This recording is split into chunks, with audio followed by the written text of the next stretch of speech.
Dr. Anthony Bradley is a Distinguished Research Fellow at the Acton Institute, having previously served as an affiliate scholar and research fellow with Acton since 2002. Prior to joining Acton full-time, Dr. Bradley was professor of religious studies at the King's College in New York City, where he also served as director of the Center for the Study of Human Flourishing.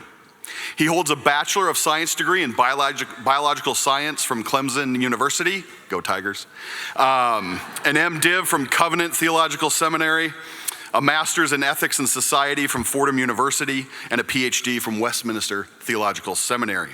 As a research fellow, Dr. Bradley lectures at colleges, universities, business organizations, conferences, and churches all throughout the United States and abroad. His writings on religious and cultural issues have been published in many journals, including the Philadelphia Inquirer, Washington Examiner, the Atlanta Journal, the Detroit News, Christianity Today, and World Magazine, just to name a few. He's called upon by members of the broadcast media to comment on current events and issues, and has appeared on NPR, CNN, Headline News, Fox News, among others. He studies and writes on issues of race in America, mass incarceration, overcriminalization, youth and family welfare, education, ethics, and fatherhood. Dr. Bradley is the author of several books, including The Political Economy of Liberation, Thomas Sowell and James Cone on the Black Experience, Black and Tired, Essays on Race, Politics, and Culture, Ending Overcriminalization, as well as his most recent book called Heroic Fraternities, on the good that fraternities are doing on campuses all around the country.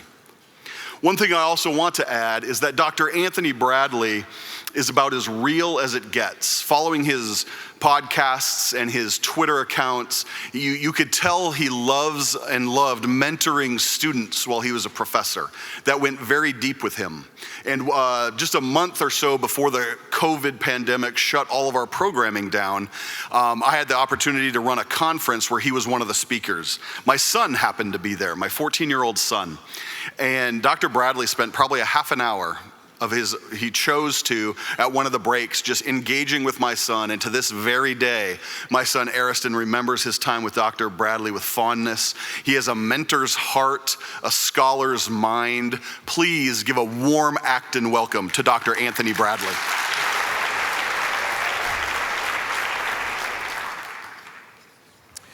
Thank you so much for that introduction. I am delighted to be here to speak in front of this audience tonight on this topic that is really dear to my heart, particularly as we are thinking about really creative solutions to poverty.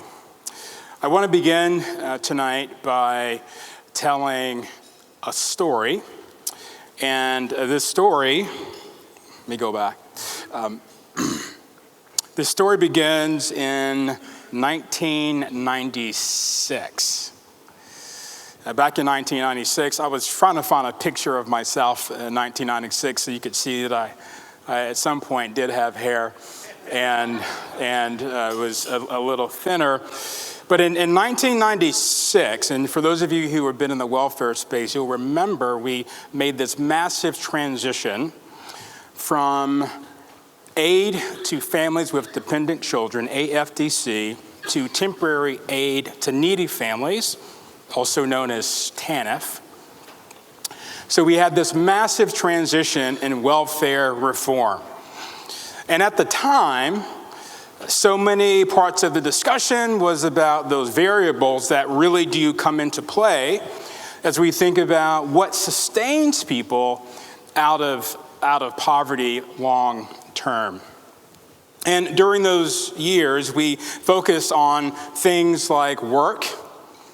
We focused on things like personal responsibility was a big part of the narrative. Marriage was also a big part of that narrative.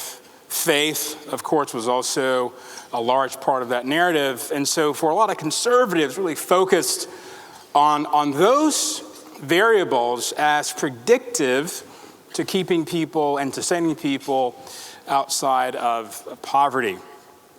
So over the years, for me, as I began to think more broadly about some of the other variables that might sabotage things like work and faith and family, I kind of imagine this tree. I think of this as the poverty tree, and what is it that sort of fuels and allows the poverty tree to continue to be alive and well? My ultimate goal is to kill the tree. I want to chop the tree down. But there's a lot of variables. Poverty in and of itself is not simply solved by a silver bullet solution of one or two things. What I've discovered over the years is there are multiple variables that can almost serve in a comorbid way at undermining human flourishing. And yes, and faith is one of those things, in marriage and et cetera. But what I've seen over the years is that things like adult criminality is a problem. Children being raised in context of crime undermines their thriving.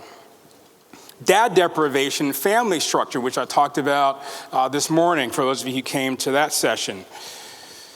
Poor education is also a variable, and many of you are well aware of that. Juvenile criminality, unemployment is another variable.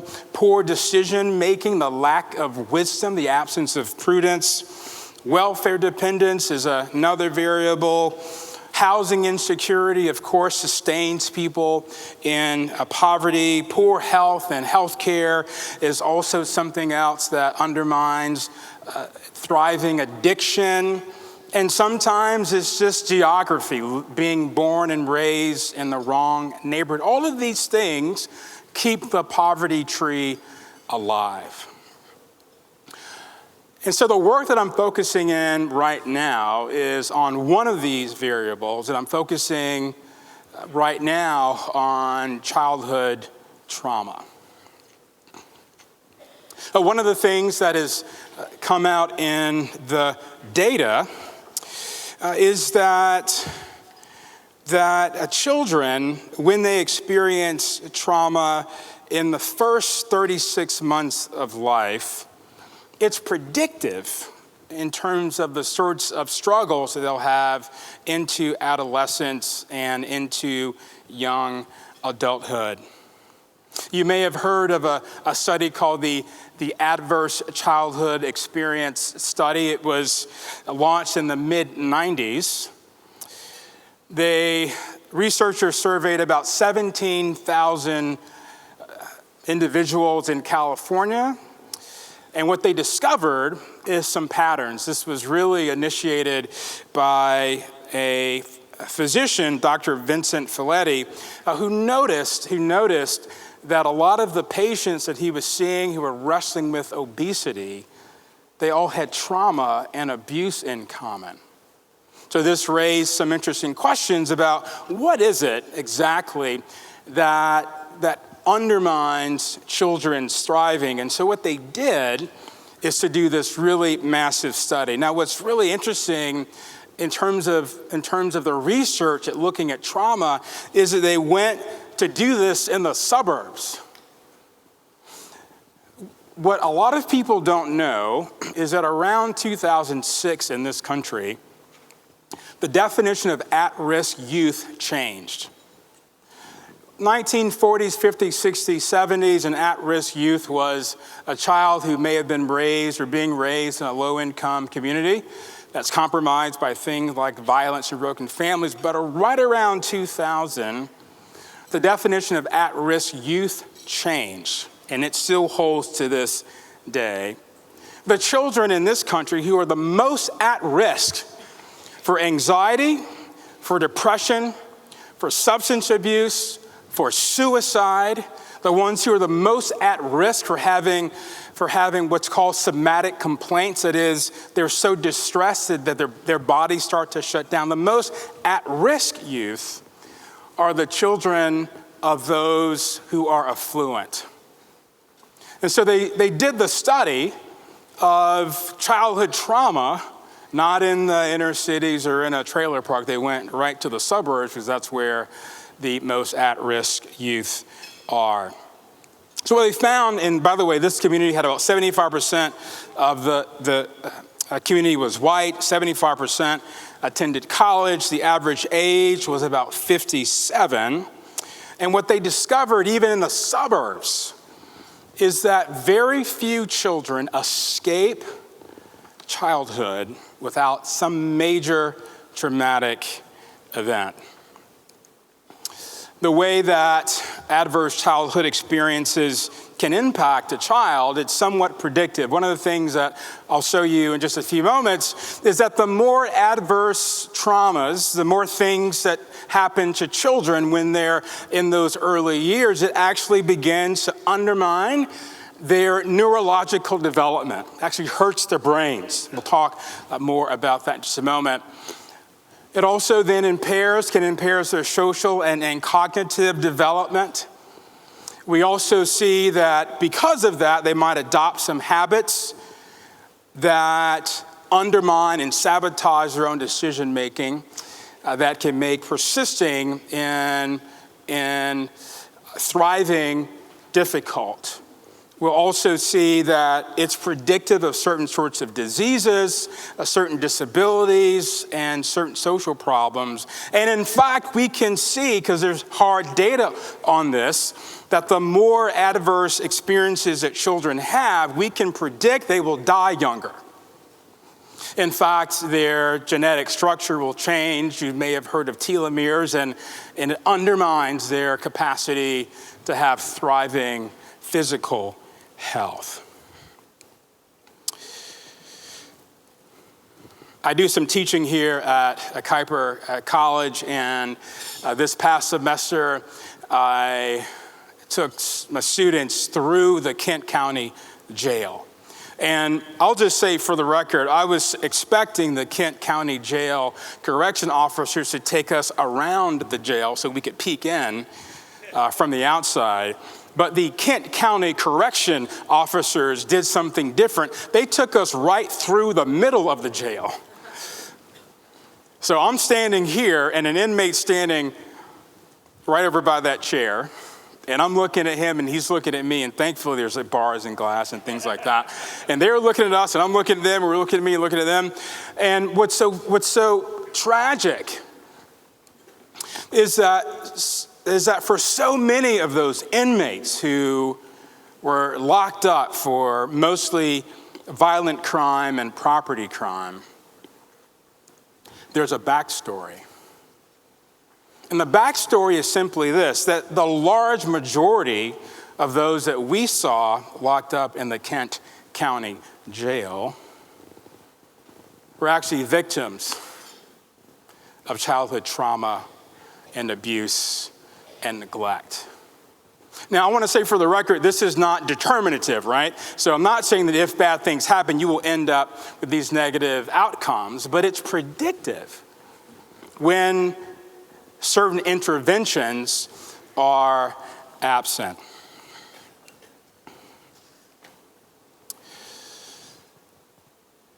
Now, what's incredibly disappointing and hard to hear is that the predominance of child maltreatment is not abuse. Around 75 to 80% of all child maltreatment is actually neglect. It's children not getting what what they need. Some of the things that constitute neglect includes things like hunger, living in a dirty, filthy home, not having enough shelter, being unsupervised, not having proper health care, etc. And that these adverse childhood experiences usually fall into three categories: neglect, as I said, and abuse, and also challenging family situations. It might be a situation of family violence or even a situation like divorce. Now, what the data also shows, let me go back. What the data also shows is that the number of childhood experiences of neglect or abuse or trauma is predictive of certain struggles that kids have, particularly in the first 3 years of life. I'll give you just a list of some of the things that the data says we can predict if that number of adverse childhood experiences goes from 1 to 7. We can predict by the number of things they have, the sorts of outcomes they'll have in the future. We're talking about things like this: predicting alcoholism and alcohol abuse, predicting sexually transmitted diseases, predicting chronic obstructive pulmonary disease, so heart disease.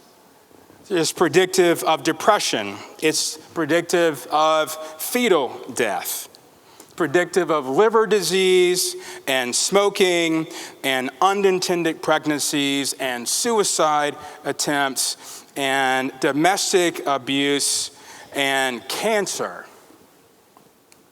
and dementia and obesity. Now, what was so fascinating, unfortunately, with the original study is that they found that only about 40% on average of children who were growing up in the suburbs escaped their childhoods without experiencing at least one major traumatic event.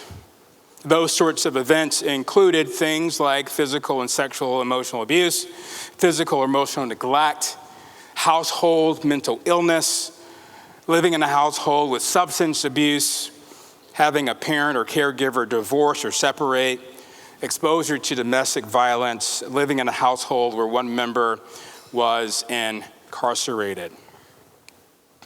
So what happens is in the research, what this particular graph shows is that we can predict developmental delays because it undermines brain development based on the number of traumatic and neglectful and abusive events that happens in the life of a child.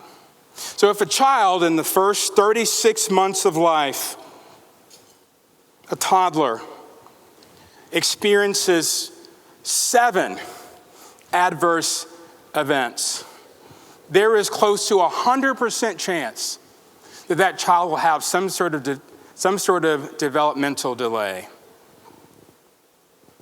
This is why it's so important to protect the lives of children.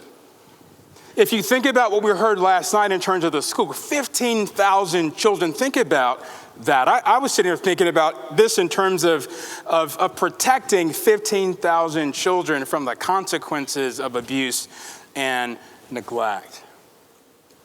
So this data is really fascinating because it underscores the need to protect family structure, to protect moms, and more directly, as I said a moment ago, to protect children.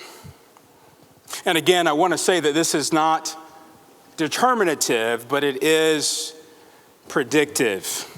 So if your ACE score is high, but particularly in those first 36 months of life, the data tells and predicts a really unfortunate and depressing story. Now again, when we think about abuse and neglect and trauma and maltreatment, most of it is neglect.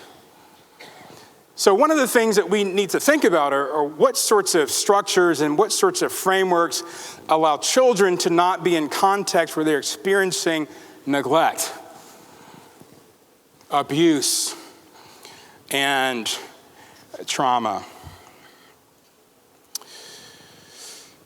What's really, really important to think about as I look back at that original tree is that there are lots of ways in which various people can make contributions to providing those sorts of interventions that can protect children from some of these negative outcomes.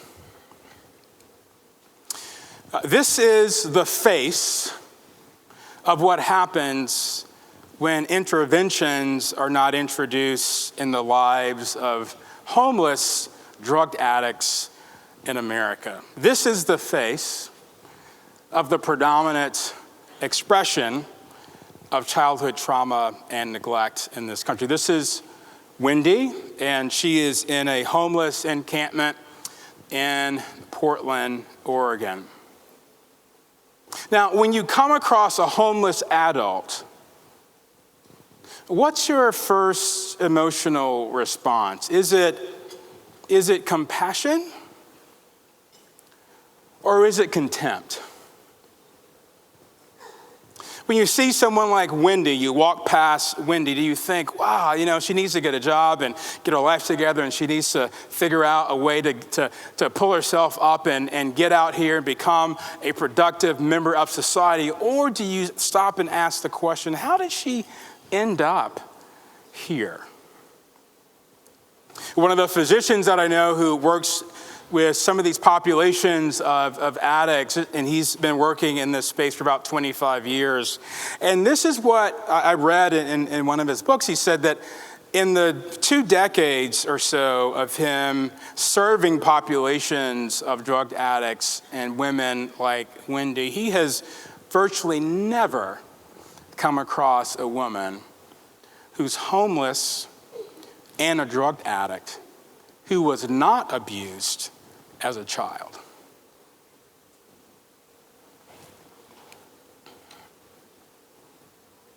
This is John. John is homeless, and he is also in Portland. And I have a video of John telling you a little bit about his story, just to open out some of the connections to make with childhood trauma and predicting people as they struggle into adulthood. Listen to John's story. I was working as a newspaper reporter in the Florida Keys. I was molested as a child at 9 by my judo instructor.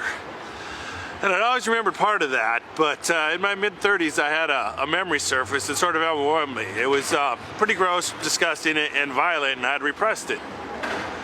And I guess it threw me into sort of a post-traumatic stress disorder. My brain got stuck in a moment, so to speak.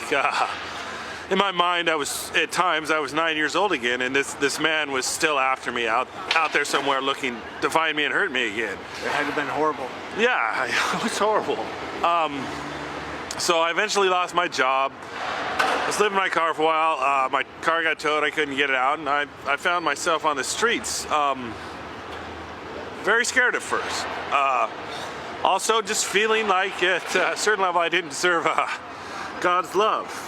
Portland is a great community. You never go without a meal here if you want one, right? But there's a lot of indifference to homelessness, and there's a lot of outright resentment towards the homeless, and lazy bums, that kind of thing. Right. But most of the people out here, and folks don't realize it, man, they're the walking wounded in a lot of ways. They're very sweet people, but they've been molested, they've been raped, they've been shot at, kicked, abused, kicked out at 14. There's all sorts of stories out here. They are the walking wounded. So when Jesus comes across the walking wounded, his disposition first is not contempt, it is, in fact, compassion. What I love about this particular verse in Matthew 9, verse 36, it says that when he saw the crowds, he had compassion on them because they were harassed and helpless like sheep without a shepherd. When that passage mentions the word compassion, the Greek word for compassion literally means this. I wrote it down, so I wanted to make sure I get it right. To be moved in the inward parts. That is, there is this guttural sense deep inside of Christ that when he sees someone who is struggling, it turns his inner parts. It is from deep on the inside that he had compassion. It wasn't simply intellectual, it was emotional. And what did he see? He saw people who were harassed and helpless. The Greek word for harassed is skalo. It means to be mangled, torn apart, or cut to the bone. The Greek word for helpless is ripto. It means to be thrown to the ground. And that's what we see in terms of the impact of trauma and abuse in the context of poverty. It rips people apart. They get torn down. They get marginalized. They get mangled. They get cut to the bone. And so what this does, it actually undermines and impacts the way brains are developing. Now, I do want to nerd out for just a second because I did go to Clemson, go Tigers. I don't think I've ever given a talk and not mentioned Clemson at least once. So there's the other bingo card out there. Did he say Clemson? I did. Right. I was also a biology major. And often people say, it doesn't matter what you major in college because you never use it. I want to use it today. And I want to call my parents later and tell them, thank you for spending all that money on my biology major. I was speaking at a conference about economics and liberty, et cetera, and I still used my biology major. So I want to talk about the brain for just a moment. So what happens in the amygdala when a child experiences trauma, and the amygdala is the part of the brain that processes emotions and it also processes fear responses. When a child experiences trauma in those first 36 months, the amygdala expands, which means they are hyper-aroused. So the things that might cause someone to normally have fear with a normal size amygdala, for a child who's experienced trauma, they have a reaction. And by the way, we see this now. There's brain scans where we can look at a traumatized brain versus one that has not experienced trauma. The hippocampus, which is crucial for learning and memory, is reduced. So think about this for just a moment. When a child experiences trauma, their hippocampus, which is responsible for learning and memory, is reduced. So it's not fair, I've been saying this for quite some time now, that we put the burden on a school to mitigate against what happened when a child was abused. It's not that the teachers are horrible, that sometimes the children are actually struggling because their hippocampus is smaller than students that have not experienced trauma. The frontal lobes also is smaller for children that have experienced trauma. This is responsible for higher level cognition, decision making, and impulse control.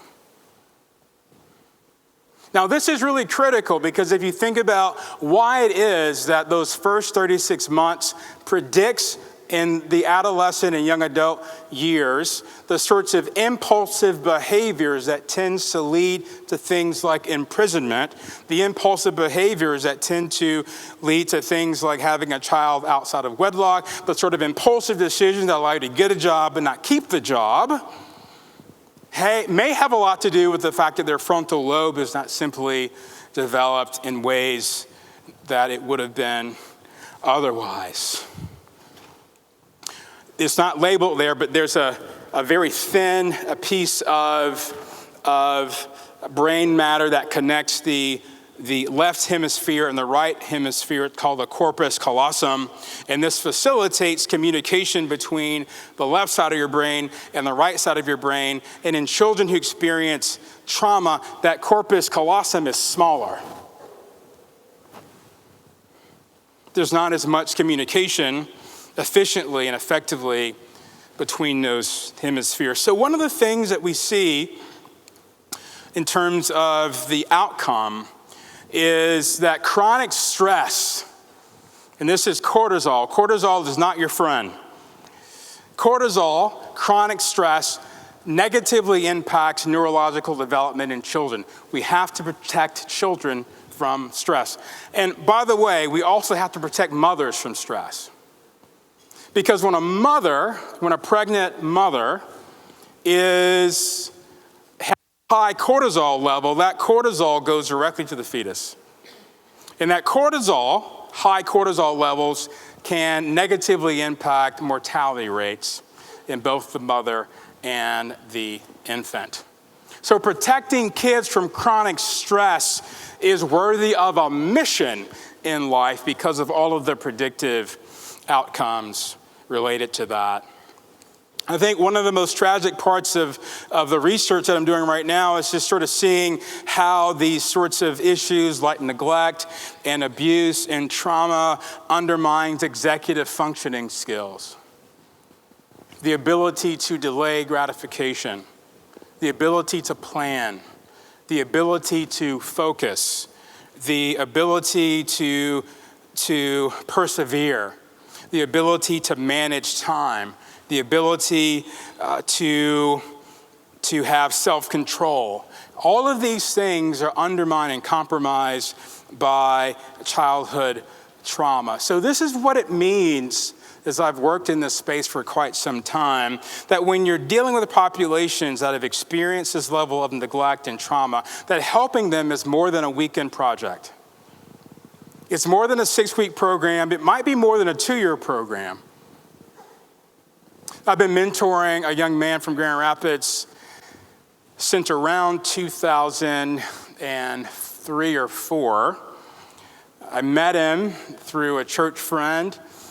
He was selling drugs at the time. He was in the 10th grade. His family story is absolutely horrendous. His dad was in jail. His ACE score was really, really high. And I've been mentoring him for almost 20 years. And around the age of 35, 36, he turned his life around. But it took 20 years of me constantly being involved in his life for things to shift. And that was because of the horrendous childhood that he experienced. So working with populations of people, particularly children that have experienced these sorts of negative events, this is not short-term work, and many of you are involved in this work. You know this. This isn't a weekend affair. This is not something that you can do overnight. And so this is why, for me, subsidiarity is such an important principle. Because subsidiarity for me and the work that I'm doing, particularly on this issue, makes me care about people.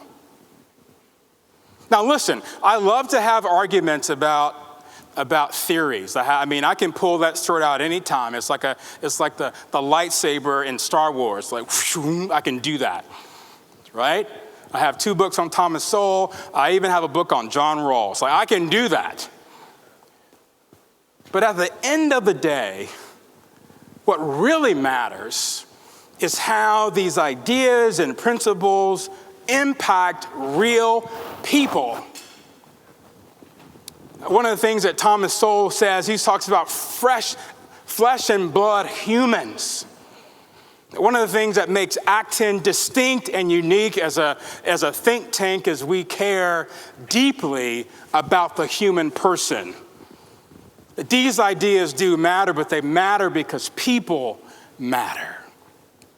And so subsidiarity encourages me it kind of reminds me to think about those who are closest to the situation, being best equipped to deal with these sorts of issues because they have relationships with people and they know their stories because people do matter and their stories matter. And knowing about their neglect and their abuse and all of those things matter in terms of how we help them.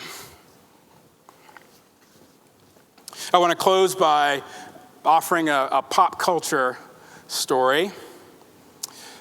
This is Patty Millett. She is a now very, very, very famous speaker. She tours around the country talking about her story. I can tell you just a little bit about it. When she was a small child, those first 36 months of her life, she experienced and witnessed an enormous amount of of domestic violence in her home.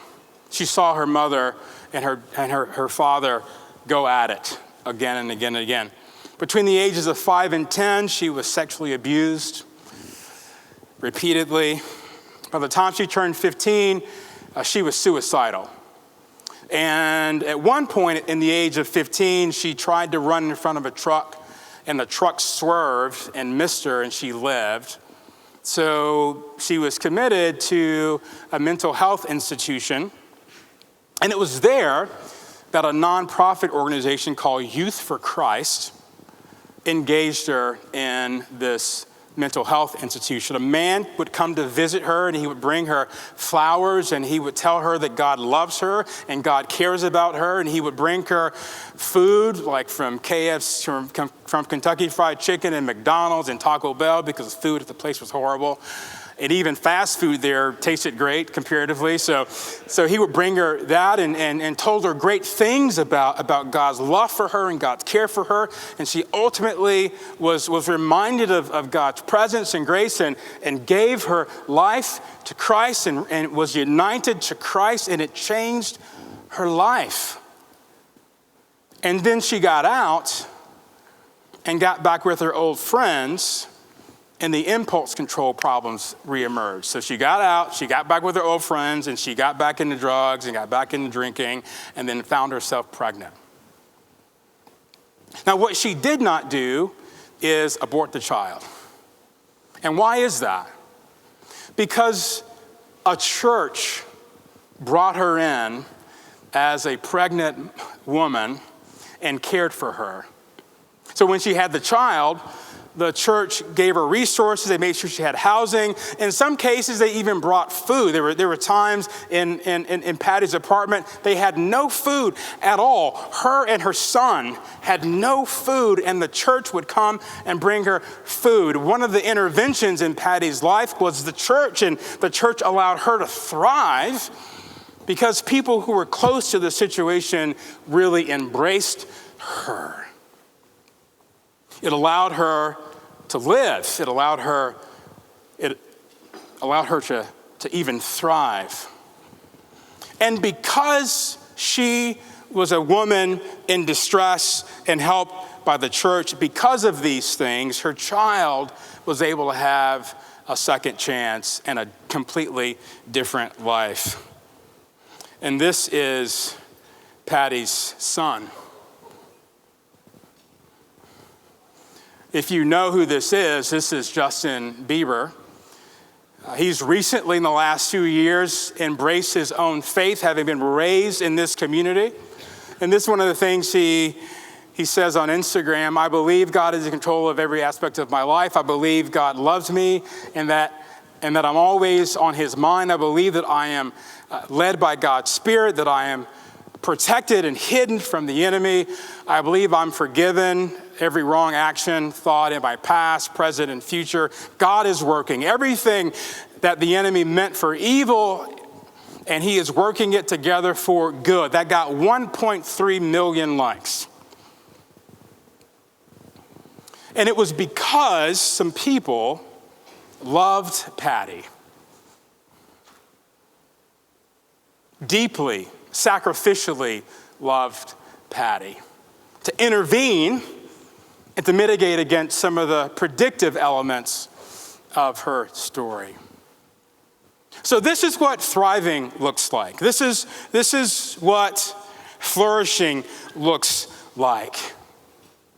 And one of the things that I'm particularly burdened by is using the ideas and the research and the numbers and the data and thinking about von Mises and Hayek and Thomas Sowell, who's my favorite, thinking about all of those things. I'm burdened to care about those things because people matter. And one of the things that makes Acton so special, and one of the things that makes the work that I know many of you do special, is that you care about people. And what we are about here is a movement of people who care not just about ideas, we also care about the human person.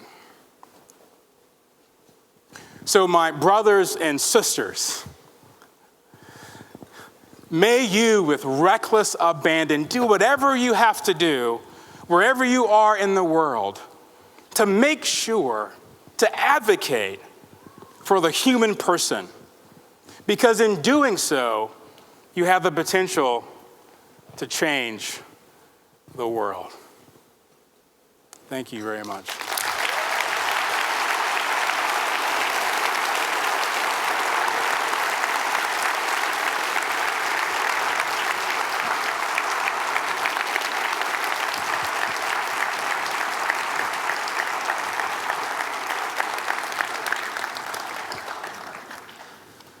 Well, thank you, Dr. Bradley, for your excellent remarks. A provocative talk, provocative subject. And we have a lot of great conversation and questions coming in on Slido. So if you haven't opened the Slido app, please do that. Write your questions or vote for some of the questions coming in so we can get to as many as possible tonight. The first one I wanted to start with is, in much of, you said 2000 was kind of a pivot point for some of this data. And in modern economics, modern technology, there's a term used that's called frictionless opportunities. The more in economics, the more you can have a frictionless opportunity, the more people will use it. Technology, the more frictionless it has, the more it's ease of use. It doesn't seem like this is a very frictionless way to live. I mean, just your closing remarks. If we're being inculcated into think about making things and people frictionless, that seems to almost be making them anti-human. So what would be a way, some questions are already coming in this theme, that would change a person's mind, given all the external influences of making everything else around them frictionless, when this is definitely the opposite? What are some habits that can make people care against all of those external opportunities? Yeah, that's a fantastic question. I think, so I wonder, and this is something that I often use as a way to invite people into the discourse, is to just simply ask them questions about, what are you willing to do to make sure and to advocate for your neighbor living well? What are you willing to trade off for the sake of their flourishing and their thriving? Because insofar as your neighbor, people in your community, those who are suffering thrive, we all thrive. And there's something insidious and in some ways poisonous about the West in terms of the ways in which we have individualized our consumption for the sake of our own peace and affluence. That we're not willing to be sacrificial in that way. If I can press this just a little bit, I think I would also, what I would love to say is, hey, look at how the church lives.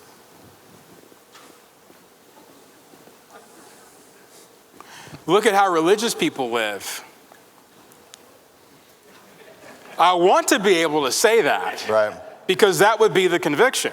Yeah. Right? I mean, James is really clear right? Really, really clear in the book of James, right? What's good religion? Taking care of widows and orphans. That's really simple. Right. If people of faith are not doing that, to me, it's a bit, I won't say hypocritical, but in some ways, it's a challenge for me to be calling everybody else to do it. So what if we did something crazy first? What if all the religious people made the kind of trade-offs on their own consumption for the sake of helping people who are struggling with these sorts of things? Maybe that might do something like it did in the first few centuries of the church and expand the reach of the church around the world. I mean, people often forget that Christianity was instrumental in inventing the category of children and protecting children, because Christians were the ones who said that children are made in the image and likeness of God and deserve certain rights, responsibilities, and protections and things like that. So I would sort of, one, say, hey, what are you willing to trade off in general? But secondly, we're going to push the church to push Christians, people of faith, to sort of make those sorts of trade-offs as well. That's good.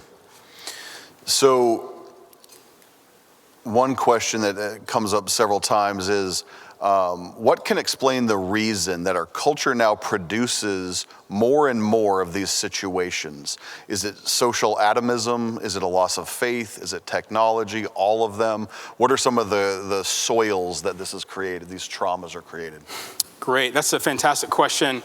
So I would say what the data shows, and this is just going to sound like an aphorism, it just sort of sounds sort of easy, maybe too easy, but particularly in the West, we've lost a marriage culture. Because we lost a marriage culture, we've also lost the family culture.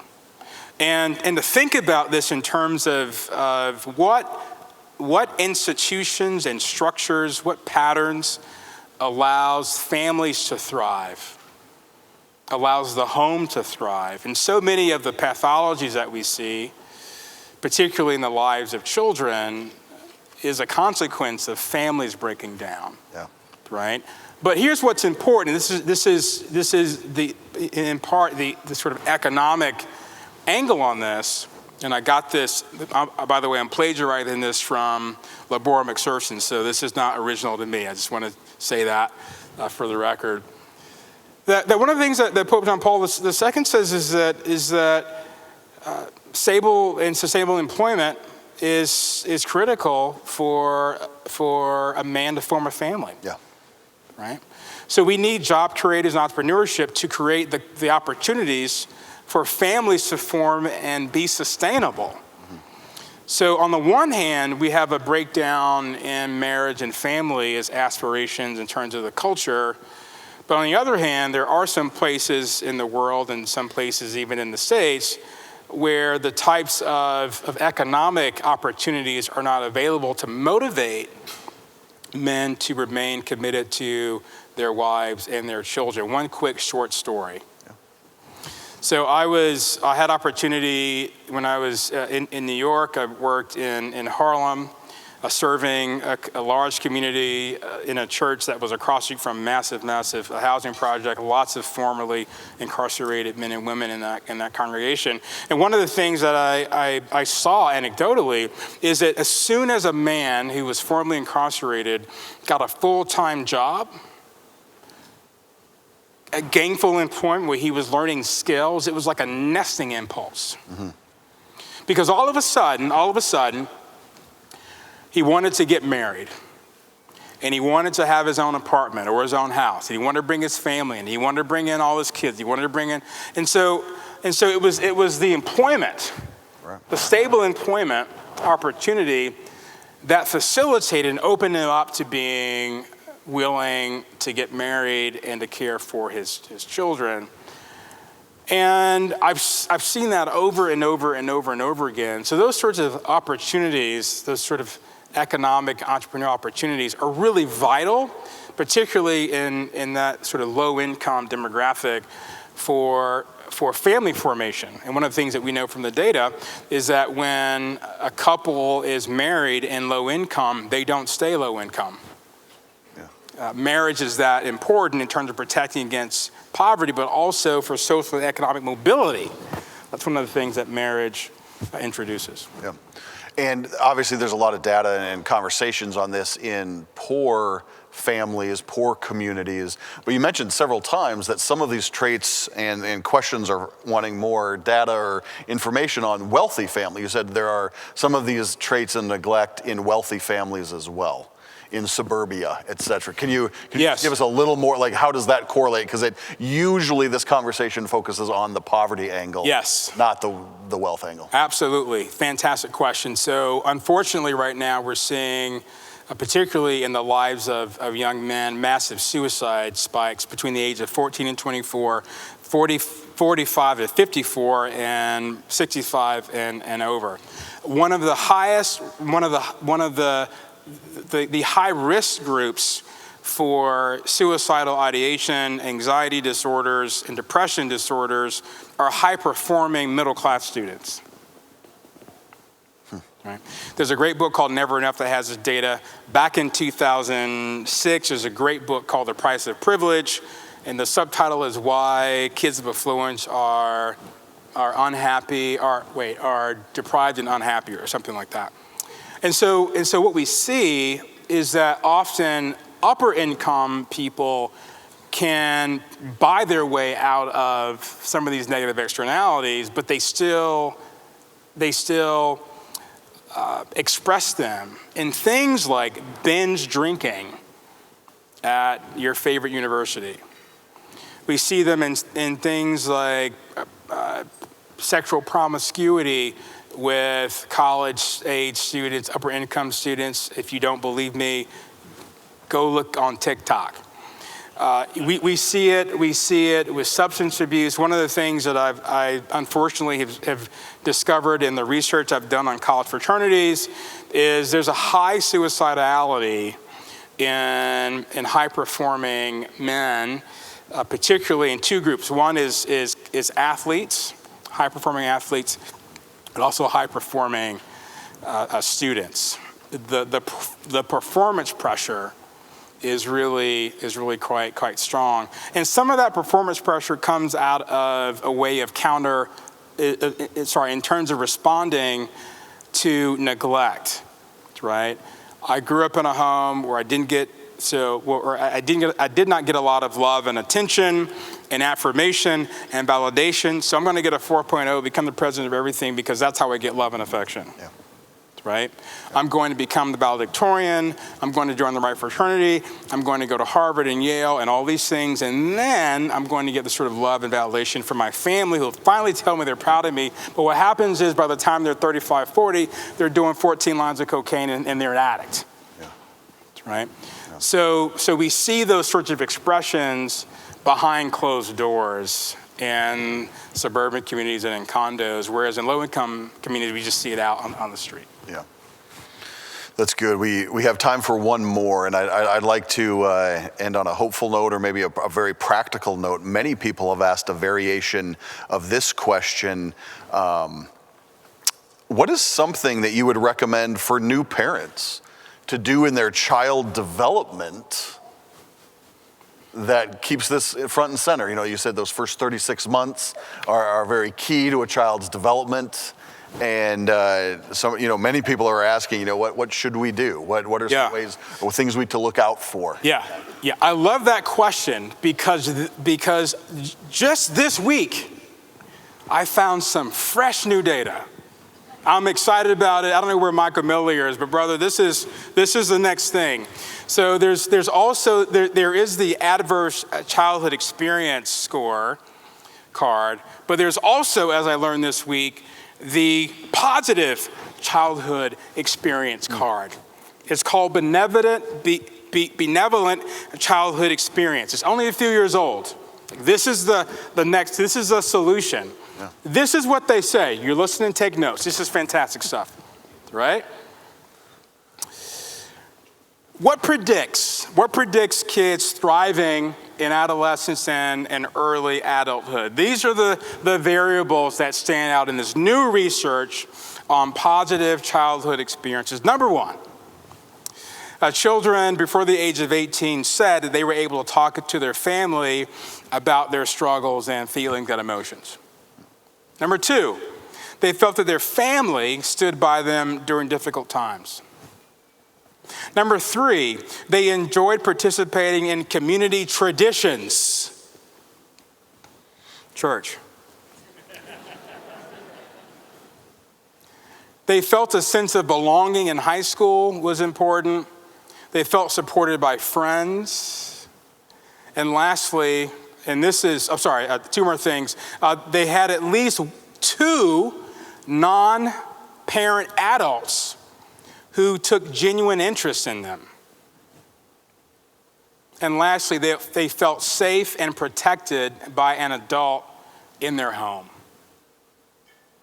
Those are the things the research is saying predicts thriving, both in terms of their mental health, their capacity to graduate college and get jobs, sustain jobs, and get married. These are the sorts of things that the data is saying.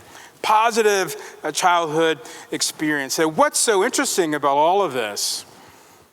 I just see a couple of themes pop out of this data. It's just family. Right. Right? And parents who care, and adults who care, and having friends who care, which is ultimately about connection. Yeah. So insofar as children feel connected, where there's attunement and attachment, they thrive. And when there's disconnection, and when there's brokenness, they struggle. So if you're wondering what to do, talk to your kids a lot, get them deeply embedded in traditions, support them, talk to them, hug them, find some mentors for them, and make sure that their home, your home, is as safe as it possibly can be. Thank you, Dr. Bradley. You're very welcome.